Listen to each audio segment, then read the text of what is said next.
Ambala, where Prime Minister Modi is campaigning for Manohar Lal Khattar, former Chief Minister of Haryana. आपसे सहयोग मांगते हैं, तो इस नाते से मैं तो आपको यही कह सकता हूं कि आज कांग्रेस के लोग हताश हैं। हमारे हरियाणा में उनके मन में एक बौखलाहट है, हार की बौखलाहट। दूसरा, वो जानते हैं कि जो मोदी जी ने 10 साल में कर दिखाया, कांग्रेसी उनकी हीन भावना ध्यान में आती है कि 55-60 साल में भी वो नहीं कर सके हैं। तो इस प्रकार से हरियाणा के अंदर कांग्रेस की बुरी हालत, यहाँ के नेता कांग्रेस के, क्योंकि उनको कांग्रेस की चिंता नहीं है, वो तो केवल एक बापू बेटा का खेल है, अपने गम को कम करने में लगे हुए हैं। एक पत्रकार ने पूछा कि हुड्डा साहब, आप पिछली बार पिता पुत्र दोनों लड़े थे, इस बार एक क्यों लड़ रहे हो? उत्तर तो नहीं दिया, लेकिन हम अनुमान लगाते हैं कि पिछली बार उनका के बापू बेटा दोनों हार गए थे, 2 का गम उनको हुआ, 8 तो वो भूल गए जो हारे थे।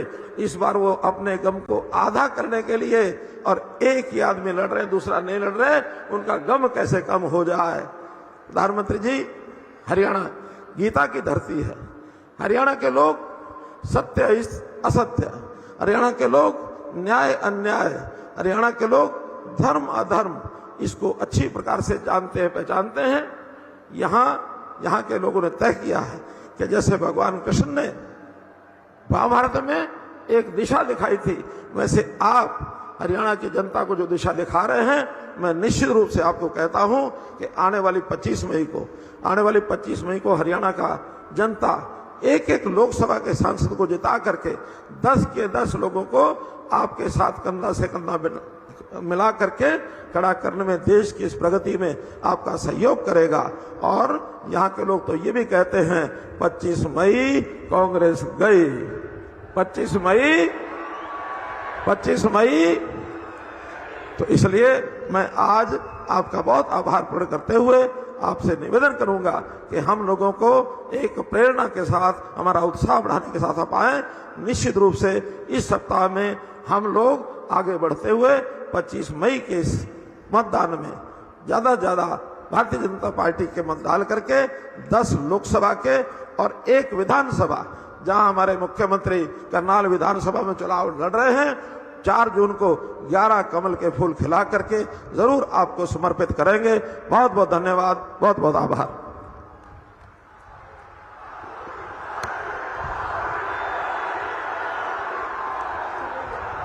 मोदी जी को जय श्री राम, मोदी जी को जय श्री राम।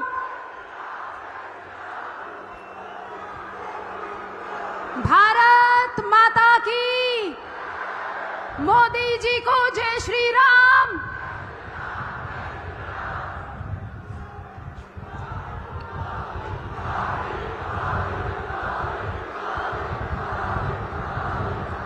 भारत माता की, भारत माता की, भारत माता की। मां अंबिका, माता मनसा देवी की भूमि, अंबाला की धरती से पूरे हरियाणा को राम राम।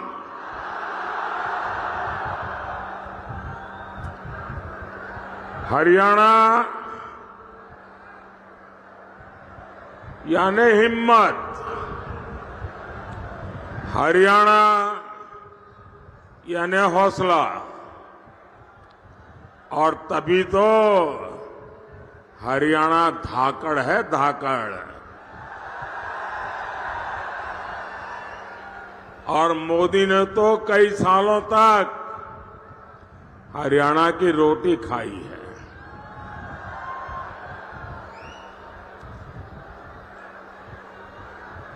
और हरियाणा की तरह ही मोदी ने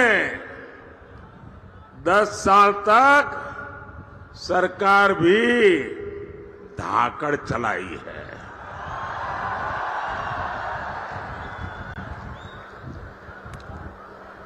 आज अंबाला के आसमान में रफाल के विमान जब उड़ते हैं तो आपको गर्व होता है कि नहीं होता है? गर्व होता है कि नहीं होता है? साथियों, आज मैं आपसे अगले 5 साल के लिए आशीर्वाद मांगने के लिए आया हूं।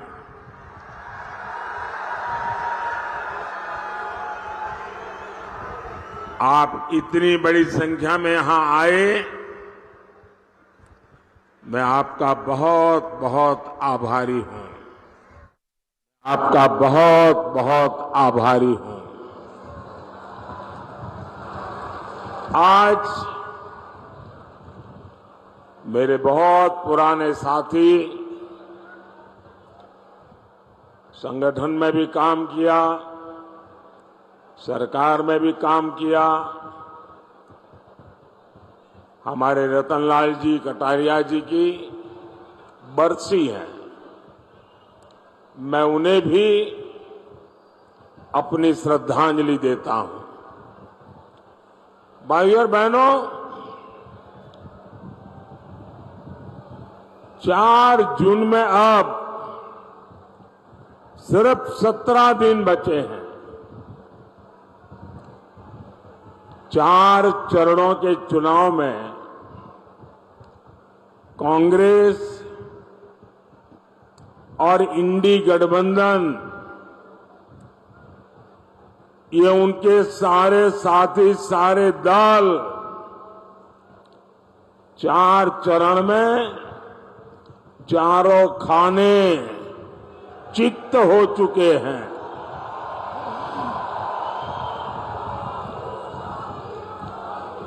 इंडी वालों ने देश के खिलाफ जो भी दांव पेच चले थे, उन्हें चुनाव के मैदान में जनता जनार्दन ने खुद पटकनी दे दी है। और हरियाणा तो वो राज्य है जिसकी रगों में देशभक्ति है। देश विरोधी ताकतों को हरियाणा अच्छी तरह जानता है, पहचानता है। और इसलिए हरियाणा का गांव-गांव, घर-घर एक ही आवाज में बोल रहा है, फिर एक बार, फिर एक बार, फिर एक बार। साथियों, जब देश में एक धाकड़ सरकार होती है तो दुश्मन भी कुछ करने से पहले 100 बार सोचता है।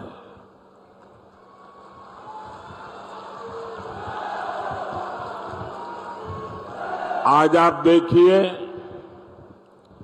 जो पाकिस्तान 70 सालों से भारत को परेशान कर रहा था, जिसके हाथ में बम का गोला रहता था, आज उसके हाथ में भीख का कटोरा है।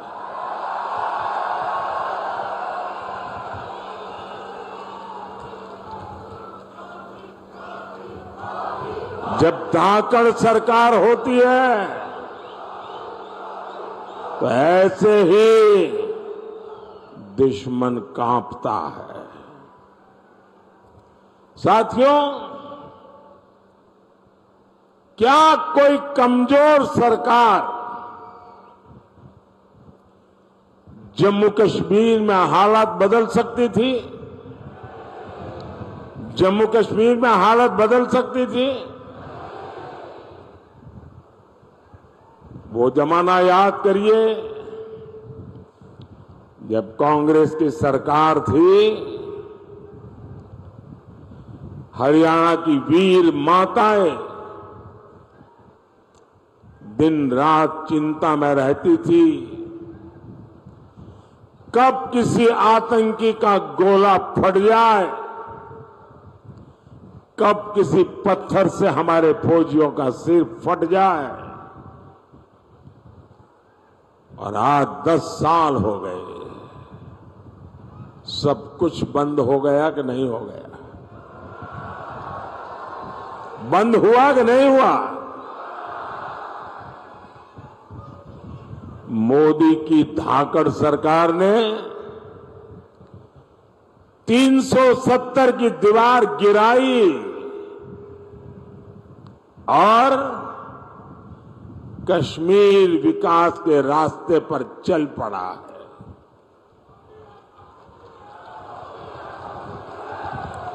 भाइयों और बहनों, कांग्रेस का इतिहास हमारी सेनाओं को, फौजियों को धोखा देने का रहा है। देश का पहला घोटाला कांग्रेस ने भारत की सेना में ही किया था। इस ट्रैक रिकॉर्ड को कांग्रेस जब तक सत्ता में रही हमेशा नए नए घोटाले करके उसे उसने बनाए रखा। बोफोर्स घोटाला, पनडुब्बी घोटाला, हेलीकॉप्टर घोटाला, कांग्रेसी भारत की सेनाओं को कमजोर बनाकर रखते थे। जानते हैं क्यों? ताकि विदेश से हथियार मंगाने के नाम पर मोटी कमाई कर सके। हमारे सैनिकों की छोटी छोटी जरूरतों को तो ये कांग्रेसी पूछते तक नहीं थे। हमारे सैनिकों को कपड़े, जूते, बुलेट प्रूफ जैकेट ये भी ठीक से नसीब नहीं होते थे। उनके पास अच्छी राइफलें तक नहीं थी। उन्हें लाठी देकर कहा जाता था कि आतंकियों की गोलियों का मुकाबला करो। और जब मोदी सरकार में आया तो उसने कहा अब ये नहीं चलेगा। मैंने भारत की सेनाओं को आत्मनिर्भर बनाने का अभियान शुरू किया। आज सेना को मेड इन इंडिया हथियार मिल रहे हैं। जो भारत कभी दूसरे देशों से हथियार मंगाता था, वो अब दूसरे देशों को हथियार बेच रहा है।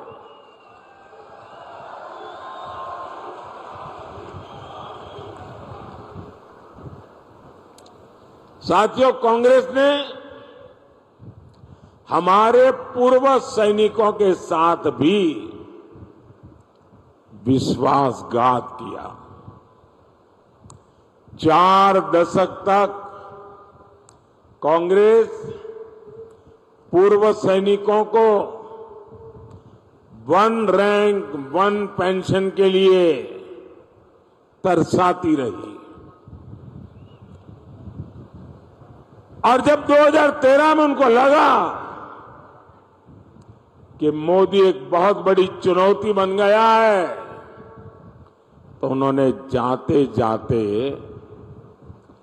वन रैंक वन पेंशन के लिए 500 करोड़ रुपए का बजट में प्रावधान किया। अब 500 करोड़ का कागज लेकर के इस शहजादे हरियाणा में पूर्व सैनिकों के सम्मेलन करते थे, पंजाब में जाते थे, हिमाचल में जाते थे और भ्रम फैलाने का काम करते थे कि देखिए हमने वो आरोपी कर दिया, वन रैंक वन पेंशन कर दिया।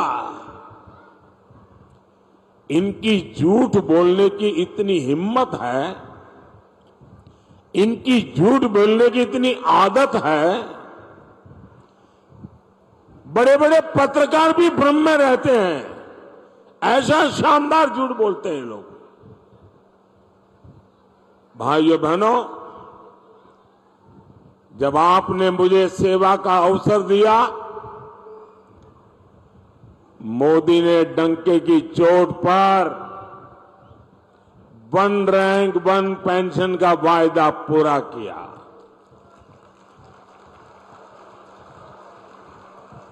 और जरा गांव-गांव पूर्व सैनिक परिवारों को बताइए कि कांग्रेस कैसा झूठ बोलती है।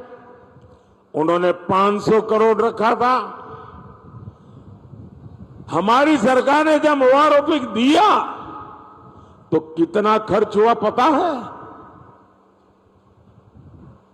उन्होंने 500 करोड़ का खेल खेला था, हमने वन रैंक वन पेंशन दिया तो अब तक 1,20,000 करोड़ रुपए, उससे भी ज्यादा मोदी हर सैनिक की परिवार को पहुंचा चुका है। अब आप बताइए, 500 करोड़ कागज पे लिख करके देश के लिए जीने मरने वाले, देश के लिए जान की बाजी लगाने वाले, और हरियाणा कुरुक्षेत्र की धरती जहां सत्य विजयी होता है, उस धरती पर पूर्व सैनिकों के सामने झूठ बोलने का पाप किया था। और जब मोदी ने इसको लागू किया, 1,20,000 करोड़ रुपए के साथ हर परिवार की चिंता की है, और मोदी हर परिवार की चिंता समझता है, और इसीलिए ऐसे संवेदनशील निर्णय लेता है। साथियों, मोदी विकसित भारत का संकल्प लेकर निकला है, और जब मैं विकसित भारत का संकल्प निकला हूं, तब हरियाणा का मुझ पर बहुत अधिकार भी है, क्योंकि मेरी विकास यात्रा में हरियाणा के भी संस्कार है।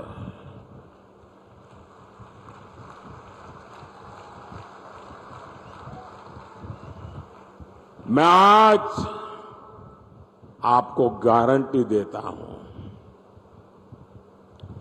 आपका सपना ही मेरा संकल्प है।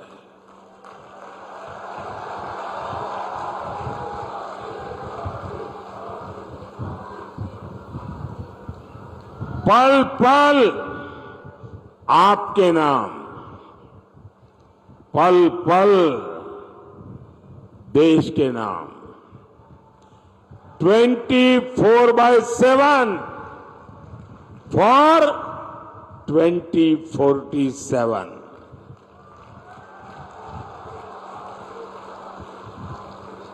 भाइयों बहनों, विकसित भारत के 4 स्तंभ हैं: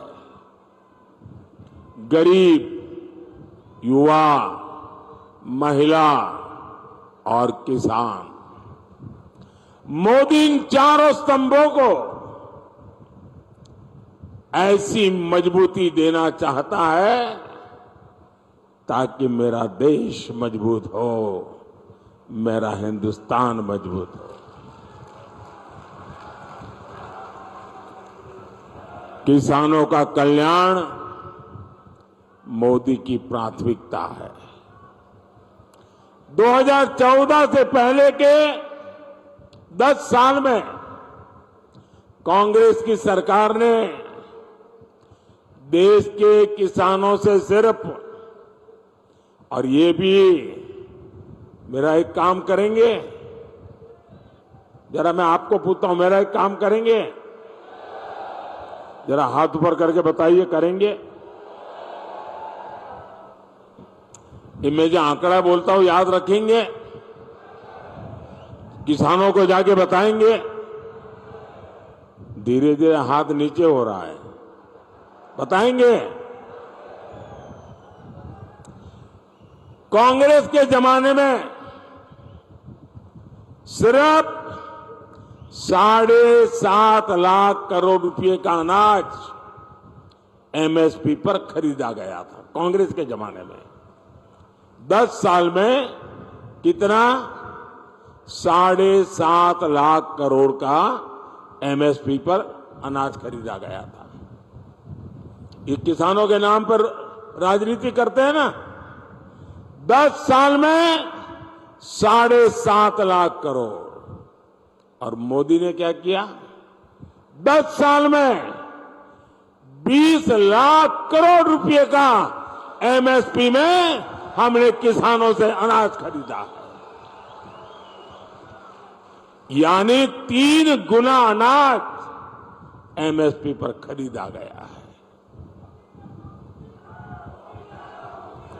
और पहले तो पैसा मिलने में भी कई कई महीने लगते थे।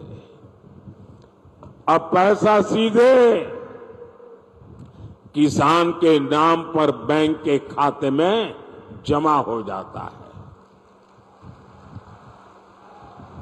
साथियों, कांग्रेस ने गन्ना किसानों को सिर्फ और सिर्फ धोखा दिया है।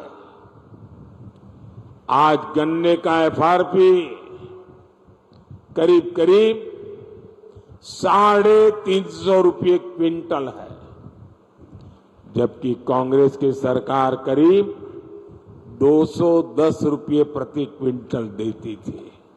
ये आंकड़े याद रखना, मुंह तोड़ जवाब देना है झूठ बोलने वालों को।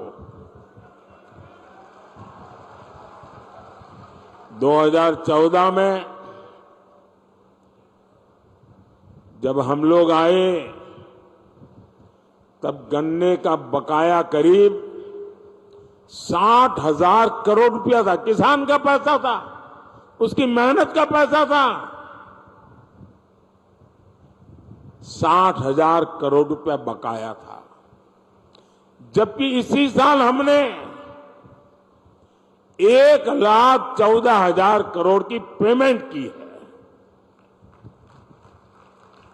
यहां अंबाला, करनाल और कुरुक्षेत्र के किसानों को पीएम किसान सम्मान निधि के भी, मैं सिर्फ इसी इलाके का बोल रहा हूं, इसी एक इलाके में 650 करोड़ रुपए से ज्यादा किसानों के खाते में ट्रांसफर किए गए हैं। साथियों, आज दुनिया के सामने भारत सुपर फूड लेकर के गया है। न्यूट्रिशन की दुनिया में दुनिया को बहुत कुछ देने की ताकत भारत में है, और इसलिए ग्लोबली पोषक आहार उसका हब बनाने की हमारे पास ताकत है। यानी जो ज्वार, बाजरा जैसा मोटा अनाज हमारा हरियाणा का किसान उगाता है, उसे मोदी दुनिया तक पहुंचाना चाहता है। और इसलिए हमने सारे देश में एक पहचान बने, इसलिए इस मोटे अनाज को श्री अन्न नाम से पहचान दी है। और हमने पूरे दुनिया के लिए अंतर्राष्ट्रीय मिलेट ईयर मनाया। और इसकी ताकत देखिए, विश्व के लोगों को जब मैं कहता हूं कि हमारे छोटे छोटे किसानों के द्वारा पैदा होता है, कम से कम पानी में होता है, एनवायरमेंट फ्रेंडली होता है, केमिकल और फर्टिलाइजर की दुनिया से दूर होता है, तो दुनिया के लोगों को अचरज होता है। पिछले दिनों मैं अमेरिका गया था। अमेरिका के राष्ट्रपति जी ने व्हाइट हाउस में बहुत बड़ा भोजन समारोह रखा था और देश का प्रधानमंत्री के लिए इतना बड़ा आजादी के बाद ऐसे अवसर बहुत कम आए हैं। लेकिन मजा ये थी कि सारे मेहमानों को खाने में ये हमारा मिलेट परोसा गया था, ये ज्वार बाजरा परोसा गया था। ये सुपर फूड की पहचान मेरे हरियाणा, राजस्थान, ये जो राज्य है, उनके किसानों के लिए बहुत बड़ा अवसर लेकर आई है। साथियों, हम एक बहुत बड़ी, दुनिया की सबसे बड़ी योजना उसको लेकर के आए हैं। हम 2 लाख से ज्यादा गोडाउन बनाने पर काम कर रहे हैं। हमारे देश में अनाज के इतने बड़े भंडारण, उस दिशा में हम काम कर रहे हैं। आने वाले 5 साल में हम आलू, प्याज और टमाटर किसानों के लिए विशेष क्लस्टर बनाने जा रहे हैं। साथियों, मोदी की एक और गारंटी खेती में ड्रोन क्रांति की है और इसकी जिम्मेदारी मैं माताओं बहनों को दे रहा हूं। मैं गांव की महिलाओं को ड्रोन पायलट की ट्रेनिंग दे रहा हूं, लाखों रुपए का ड्रोन उनको दे रहा हूं। और हरियाणा के कृषि क्षेत्र को जिस तरह यहां की माताएं बहनें संभाले हुए, आप देखिएगा खेती के ड्रोन के इस्तेमाल में भी हरियाणा सबसे आगे रहेगा।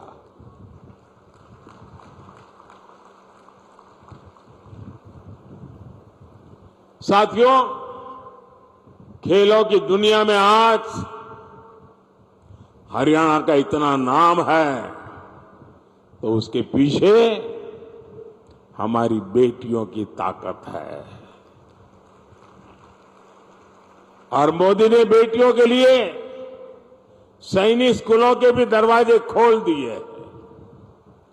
अभी एनडीए में महिला कैडेट्स का जो पहला बैच ट्रेनिंग ले रहा है, उसमें बड़ी संख्या में हमारे हरियाणा की बेटियां हैं। साथियों, कांग्रेस को महिलाओं से, किसानों से, नौजवानों से कोई मतलब नहीं है। कांग्रेस को सिर्फ वोट से मतलब है। अब बताइए, दिल्ली और हरियाणा में हाथ में झाड़ू लेकर घूम रहे हैं और पंजाब में कह रहे हैं झाड़ू वाला चोर है। अब इन्होंने हरियाणा वालों को समझ क्या रखा है? भाइयों बहनों, इनके लिए वोट बैंक ही सब कुछ है। अब कांग्रेस के लोग कहते हैं कि एससी, एसटी, ओबीसी का आरक्षण धर्म के आधार पर बांट देंगे। ये दलितों का, पिछड़ों का आरक्षण छीन लेना चाहते हैं। ये लोग अपने वोट बैंक को खुश करने के लिए सिखों और दलितों को नागरिकता देने का भी विरोध कर रहे हैं। कांग्रेस कह रही है कि सत्ता में आए तो सीए कानून को रद्द कर देंगे। साथियों, ये हमारी सरकार है जो अफगानिस्तान के युद्ध क्षेत्र से गुरु ग्रंथ साहब के स्वरूपों को अदब के साथ स्वदेश लेकर के आई है। ये हमारी सरकार है जिसने साहबजादों की याद में वीर बाल दिवस मनाना शुरू किया है। और ऐसे प्रयासों से माता गुजरी जी की इस धरती को जरूर गर्व होता होगा, लेकिन कांग्रेस और इंडी गठबंधन को ऐसे हर प्रयास से दिक्कत है। भाई और बहनों, कांग्रेस और इंडी गठबंधन विकास और विरासत दोनों के विरोधी है। 500 साल बाद, इतने लंबे इंतजार के बाद, अविरत संघर्ष के बाद, लाखों बलिदानों के बाद, 500 साल बाद अयोध्या में भव्य राम मंदिर बना है।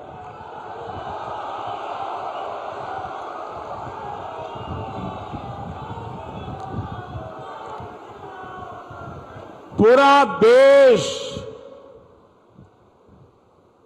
राममय हो चुका। पूरा देश राम मंदिर से इतना खुश है जिसे लोग समझ नहीं पाते हैं। लेकिन कांग्रेस और इंडी गठबंधन के नेता आए दिन मंदिर के लिए अपमानजनक बातें करते हैं। भाई और बहनों, हमारी सरकार अंबाला की दिल्ली से कनेक्टिविटी बढ़ाने के लिए लगातार काम कर रही है। हम यहां के एयरफोर्स बेस को उड़ान योजना से भी जोड़ रहे हैं। बहुत जल्द ही आप अंबाला से दूसरे शहरों के लिए हवाई जहाज पकड़ सकेंगे। पहले मनोहर लाल जी के दरमियान और हम नायब सिंह जी के नेतृत्व में अंबाला उत्तर भारत का एक बड़ा इंडस्ट्रियल हब बन रहा है। इन सब का फायदा यहां के युवाओं को होगा, उनके लिए रोजगार के नए मौके बनेंगे। ये चुनाव भारत को आत्मनिर्भर बनाने के लिए है। ये चुनाव भारत को विकसित बनाने के लिए है। ये चुनाव देश का प्रधानमंत्री कौन हो, किसके हाथों में देश सुपुर्द किया जाए, इसके महत्व वाला चुनाव है। साथियों, 25 मई को आपके यहां चुनाव है और 25 मई को अंबाला से बहन बंटो कटारिया जी हमारी उम्मीदवार है, करनाल से श्री मनोहर लाल जी है और कुरुक्षेत्र से भाई नवीन जिंदल जी। मैं आपसे आशीर्वाद मांगता हूं, भारी वोटों से इनको विजयी बनाइए और इन तीनों को मिला आपका वोट सीधा सीधा मोदी के खाते में जाएगा। और इसलिए ज्यादा से ज्यादा मतदान हो। सुबह 10 बजे से पहले मतदान कैसे बढ़े? पहले मतदान फिर जलपान, ये संकल्प को कैसे घर घर पहुंचाए। ज्यादा से ज्यादा पोलिंग बूथ जीत करके आए और हर परिवार को अपना वोट का अधिकार उपयोग करने के लिए प्रेरित करें। मेरे साथ बोलिए, भारत माता की, भारत माता की। बहुत बहुत धन्यवाद।